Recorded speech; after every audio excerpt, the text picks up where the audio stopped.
King Edward VII, a monarch renowned for his sartorial elegance, a trendsetter whose style was meticulously observed and widely emulated across the capitals of Europe and beyond. Every detail of his attire, from the cut of his coat to the knot of his tie, was considered, deliberate. But one accessory, often overlooked yet integral to the king's distinguished silhouette, held a secret known to very few: his walking stick. Or rather, his collection of walking sticks. This was no modest assembly of a few favoured canes. King Edward VI possessed an astonishing collection, numbering over 200. 200 canes, each unique in material, design, handle, and character.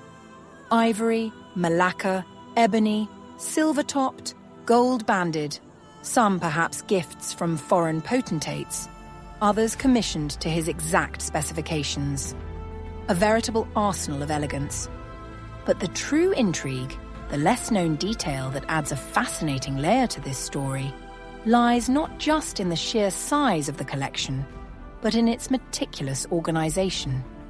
For King Edward II, a man who understood the power of presentation, had devised a secret system. Each of these 200-plus canes was discreetly, almost invisibly, numbered. Why this intricate numeration? It wasn't for mere inventory. It was a code, a private language shared between the king and his most trusted personal attendant, his valet.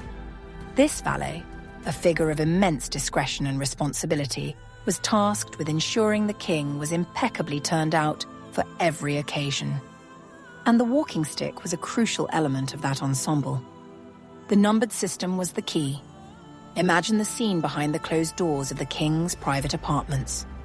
Before a public appearance, a state dinner, a country weekend, or a formal race meeting, the king would convey his choice of attire. And with that information, the valet, referencing the secret numerical code, would know precisely which cane, or perhaps a small selection from which the king would make his final choice, was the perfect complement. Cane number 37 for the morning suit at Ascot. Number 112 for the formal evening wear at Buckingham Palace. Number 8 for a brisk walk at Sandringham. This system speaks volumes about Edward's personality. It reveals a meticulous attention to detail, a desire for precision and control, even in matters of personal adornment. It suggests a private, almost obsessive interest in the nuances of style. This wasn't just about looking good. It was about a carefully constructed image where every element played its part. The secret numbering ensured efficiency, consistency, and the flawless execution of the king's sartorial vision. Consider the level of trust involved. The valet was privy to this private system, a gatekeeper to one of the king's more personal, perhaps even slightly eccentric organizational methods. The numbers themselves, where were they placed? A tiny inscription on the ferrule? A discreet tag hidden beneath the handle?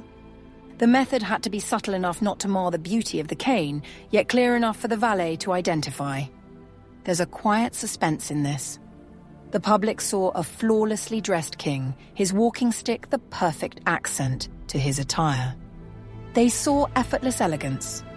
They did not see the meticulous planning, the cataloguing, the secret numerical language that underpinned that effortless appearance. It was a hidden machinery of style, working silently in the background. This collection, and its secret organization, also hints at the sheer variety of the king's life and engagements. A cane for every conceivable outfit, for every type of occasion, reflecting the diverse roles he played: statesman, sportsman, country gentleman, leader of society. Each cane was not just an accessory, but a carefully chosen prop in the theatre of monarchy. It makes one wonder about the canes themselves. Were some more favoured than others? Were their canes associated with specific memories, specific triumphs or trials? Did the numbers perhaps correspond to a system known only to the king, perhaps by material or by the event for which they were first acquired? The full extent of the code remains a tantalizing mystery, a private quirk of a very public man. This detail, the secret numbering of over 200 walking sticks, offers a fascinating glimpse behind the curtain of royal formality. It's a humanizing touch revealing a king who, for all his bonhomie and public ease, possessed a precise, almost fastidious private world. It was a system designed for perfection, ensuring that King Edward VI, the arbiter of Edwardian style, always put his best foot and his best cane forward. A silent, numbered army of elegance, always at his valet's fingertips. This version includes punctuation and slight rephrasing to enhance clarity and flow for a voice actor, with a touch of British charm and colloquialism.